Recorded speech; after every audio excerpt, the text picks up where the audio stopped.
அம்மா படுத்திருக்க ஆங்காரம் கொண்டிருக்க அக்கினி போல் புத்திருக்கும் உத்தமிய பாருங்களே. நீட்டி படுத்திருக்க நீதி சொல்ல காத்திருக்க ஈசான பொட்டலிலே மாசாணி பாருங்களே.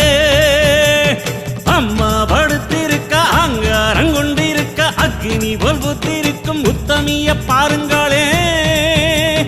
நீட்டி படுத்திருக்க நீதி சொல்ல காத்திருக்க ஈசான பொட்டலிலே மாசாணி பாருங்களே. வம்பு வழக்கெல்லாம் துன்பம் கொடுக்கையில் மிளகா சாந்தரச்சி கேட்டாளே.